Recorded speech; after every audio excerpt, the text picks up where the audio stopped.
Morning बच्चों। आज हम 9वीं के सामाजिक अध्ययन में देख रहे हैं कि उत्पादन कैसे बढ़ाया जाता है, उत्पादन कैसे होता है। हम रायपुर शहर के बारे में पढ़ रहे हैं।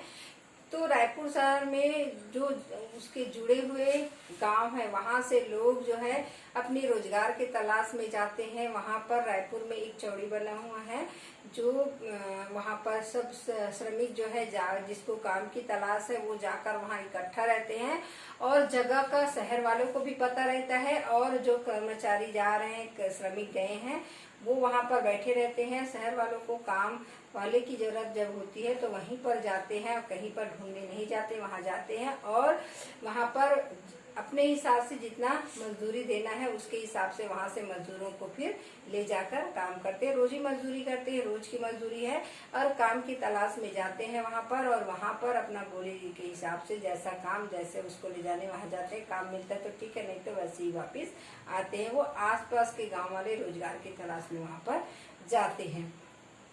इस प्रकार से श्रमिकों की वहां पर स्थिति ऐसी है कि कोई अपने साइकिल से जाएंगे, ट्रेन से, बस से, जैसे भी स्थिति हो सके वैसे जाते हैं। तो अब देखते हैं स्वरोजगार प्राप्त श्रमिक। स्वरोजगार प्राप्त श्रमिक ऐसे होते हैं जो जाकर मंडियों से सब्जी लाते हैं कम कीमत पर और उसको अधिक कीमत पर गली गली घूमकर घर घर जाकर सब्जियों को बेचते हैं। वो स्वरोजगार है, वह अपनी रोजगार स्वयं करते हैं और वो श्रमिक जो है गली गली मोहल्ले गांव गांव बेचकर अपने रोजगार को वो रोजगार प्राप्त करते हैं। तो उसमें क्या है, वो सब्जी को इकट्ठा ले लेते हैं मंडी में जाकर और उसको फिर घूम घूम कर बेचते हैं, जिससे उसको उसमें अपना कीमत मुनाफा निकालते हैं। वो हो गया स्वरोजगार प्राप्त श्रमिक। अकुशल श्रमिक होता है और कुशल श्रमिक होता है। अकुशल श्रमिक में वही होता है जिसमें कोई जो नाई है, नाई का काम कर रहा है, लुहार है, कुम्हार है और जो अपने हिसाब से जो कारीगर है, जिसमें कोई कुशलता नहीं है, किसी प्रकार की उसमें कोई वेतन वृद्धि नहीं है। जो कुशल अकुशल में पढ़े हैं कि जो जिसमें किसी प्रकार की कोई उसको ना अगर वो काम में नहीं गया तो उसका फ्यूज दिन का रोजी देंगे या उसको घर की बिजली पानी व्यवस्था करेंगे, शिक्षा की व्यवस्था करेंगे और उसके स्वास्थ्य की व्यवस्था करेंगे। इस प्रकार की कोई उसको एक्स्ट्रा और पैसा नहीं मिलता। जो काम करते उसी के बदले उसको रोजी मिलता है। वो रोज का अपना वहाँ जाते हैं और रोज का जैसे मजदूरी जैसा काम मिलता है उसके हिसाब से वो काम करते हैं। और कोई दुकान में काम कर रहे हैं, कोई कपड़ा दुकान में काम कर रहे हैं, कोई ठेला लगा के काम कर रहे हैं, कोई भूमि को वहाँ पर ये कहे तो कोई छोटा सा दुकान लगा लिए, कोई ठेला लगा लिए तो उसमें काम कर रहे हैं। तो ये क्या है, अकुशल श्रमिकों में आता है। अब देखिए कुशल श्रमिक क्या है।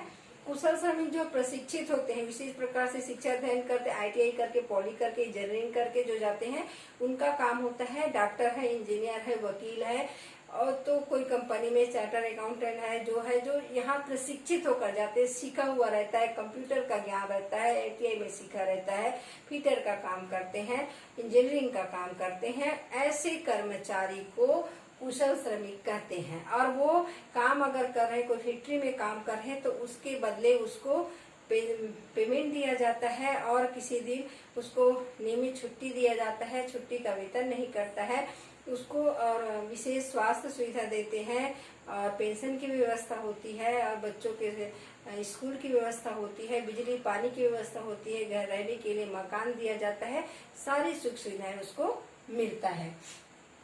तो ये स्वरोजगार प्राप्त श्रमिक है, अकुशल श्रमिक, कुशल श्रमिक। अब उत्पादन की व्यवस्था। उत्पादन की व्यवस्था हम देखते हैं कि पहले भी पढ़ चुके हैं, बता चुके हैं कि उत्पादन की व्यवस्था भूमि श्रम पूंजी संगठन उत्पादन के साधन है, उसी के अनुसार व्यवस्था की जाती है।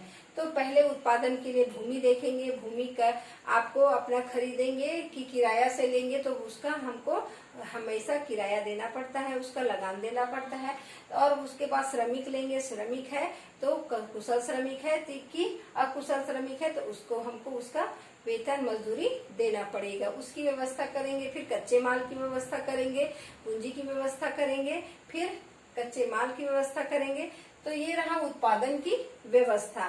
उत्पादन की व्यवस्था किस प्रकार से करनी होती है, तो ये हम भूमि श्रम पूंजी संगठन साहस ये सब मिला के हम उत्पादन करते हैं जिसमें हमको लाभ मिलता है। जैसे जैसे हम उत्पादन करते जाएंगे तो किस तरीके से उत्पादन करें, कैसे श्रमिक रखें और किस प्रकार से हम वहाँ पर उत्पादन करें कि हमको ज्यादा से ज्यादा लाभ हो और जो सामान बना रहे हैं वो कीमत कम पड़े, ये व्यवस्था करते हैं। अब पूंजी के बारे में समझ जाए। पूंजी जो होती है, जो पूंजी को दो भागों में इसमें बांटा है, भौतिक या स्थायी पूंजी, कामकाजी या अस्थायी पूंजी। पूंजी जो हमारे पास रकम होता है उसको पूंजी कहेंगे। तो इसमें हम पूंजी का अर्थ भौतिक या अस्थायी पूंजी कह रहे हैं। भौतिक पूंजी जो होता है हमारे पास अस्थायी रूप से होता है। भौतिक पूंजी का अर्थ यहाँ पर लगाया गया है जो मशीन लगाते हैं, जो काम के लिए जो बड़े बड़े मशीन है, उत्पादन के लिए मशीन लगा रहे हैं, वो है भौतिक पूंजी। और देखते हैं जो मशीन है, बिल्डिंग है, ये भौतिक पूंजी में आता है। और प्लम्बर है, बिजली बनाने वाला है, मिस्त्री है, ये भौतिक पूंजी के उपकरण। या हाथ में जो सब्जी बेचने वाला है, ठेला चलाने वाला है, किनारे में सैलून दुकान चलाने वाला है, जामत बनाने वाला है, औजार बनाने वाला है, कारखानों में उपयोग में आने वाले जटिल उपकरण जैसे टरबाइन है, बॉयलर है, फर्नेस है, कंप्यूटर है आदि संचालित होने वाले ऑटोमेटिक मशीनें हैं शामिल है। ये उपकरण उत्पादन प्रक्रिया में खर्च हो जाने वाले नहीं होते हैं, बल्कि ये सालों साल वस्तुओं के उत्पादन में काम में सहायक होते हैं, इसीलिए इसको स्थायी पूंजी कहा गया है। ये भौतिक पूंजी है और स्थायी पूंजी में गिनती आता है। अब कामकाजी या अस्थायी पूंजी किसको बोलते हैं? उत्पादन चक्र को पूरा करने के लिए कच्चे माल का वित्त की आवश्यकता होती है। इसमें कारखानों में उपयोग आने वाले विभिन्न प्रकार के कच्चे माल शामिल है। जो कामकाजी होते हैं, जैसे कच्चे माल को हम पक्का माल बनाना है तो कच्चे माल का हम लेंगे और उसको फिर पक्का माल बनाएंगे, तो ये अस्थायी पूंजी है। कच्चा माल जो है क्या बन गया? पक्का माल में है। वो कच्चा माल वो आप फिर उसका उपयोग होगा क्या? नहीं होगा, वो दूसरा माल बन गया, तो ये अस्थायी कामकाजी अस्थायी पूंजी कहलाएगा। इसमें क्योंकि वो उसका चक्र चलता गया, वो कच्चा माल है। कच्चे माल और वित्त की यह आवश्यकता उत्पादन को सुनिश्चित करती है, इसलिए इसे कामकाजी पूंजी कहा जाता है। यह उत्पादन प्रक्रिया को शुरू करने के लिए जरूरी है ताकि प्रत्येक चरण में होने वाली बिक्री से अगले उत्पादन चक्र के लिए वित्त उपलब्ध हो सके। यह भौतिक पूंजी से अलग है क्योंकि यह उत्पादन चक्र में उपयोग खर्च हो जाती पैसा है या कच्चा माल है, वो उपयोग होते जाता है। अब देखते हैं स्थायी और कामकाजी पूंजी की व्यवस्था करना। किसी भी उत्पादन चक्र को चलाने के लिए भौतिक और कामकाजी दोनों की तरह की पूंजी की आवश्यकता होती है।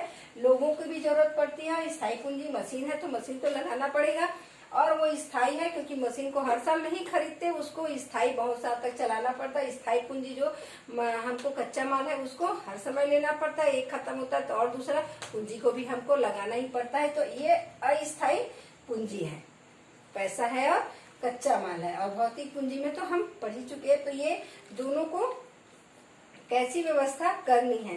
तो हमको भूमि जो स्थायी पूंजी है, भूमि स्थायी पूंजी है, मशीन स्थायी पूंजी है, तो दोनों की तरह से पूंजी की आवश्यकता है। लोग इन्हीं व्यवस्था करने अपनी जमा पूंजी से या स्वामित्व वाली भूमि या बिल्डिंग का उपयोग करके कर सकते हैं। पूंजी जुटाने के लिए बैंकों अन्य वित्तीय स्रोतों का सहारा भी ले सकते हैं। जब बैंकों या साहूकार से उधार लिया जाता है तो तय की गई दर से ब्याज देना पड़ता है। हम इसकी व्यवस्था करने के लिए पूरा पैसा अगर हमारे पास हो, बिल्डिंग हो, भूमि हो तो ठीक है, अगर नहीं हो तो हम उसके लिए कहीं से कर्ज लेंगे, साहूकार से लेंगे या बैंक से लेंगे, तो उसके लिए हमको उसका जो बैंक है उसका ब्याज देना पड़ता है। बैंक को उसका ब्याज देना पड़ता है, साहूकार को उसका ब्याज देना पड़ता है। बैंक को कम ब्याज देंगे, साहूकार को ज्यादा ब्याज देना पड़ता है। अलग अलग स्रोतों में ब्याज पर भिन्न भिन्न होती है। बैंक द्वारा वसूली जाने वाली ब्याज दर प्रति वर्ष 11% और 18% के बीच में होती है। साहूकार और थोक विक्रेता जैसे अनौपचारिक स्रोतों का अलग लोग ज्यादा उपयोग करते हैं, परंतु इनके द्वारा अधिक ब्याज पर वसूला जाता है। इन स्रोतों पर ब्याज की दरें न्यूनतम 30% अधिक से 200% प्रति वर्ष तक हो सकती है। ये हमारा जो है भौतिक या अस्थायी पूंजी का है। पूंजी को कैसे व्यवस्था करते हैं इसके ऊपर है। तो हम पूंजी की व्यवस्था करने के लिए साहूकार के पास जाएंगे, अपने मित्रों के पास जाएंगे या हम बैंक के पास जाएंगे। तो ज्यादा से ज्यादा अब बैंक की जो सुविधा है वो ज्यादा होने लगी है, लोगों को जानकारी हो गई है, बैंक से ज्यादा कर्ज लेते हैं और बैंक के द्वारा भी वो कम ब्याज पर अच्छे से उसका लोन ले सकते हैं, लोन का भुगतान भी कर सकते हैं। वहाँ ज्यादा सुविधा उसको मिलती है साहूकार की अपेक्षा, साहूकार उससे ज्यादा ब्याज लेता है।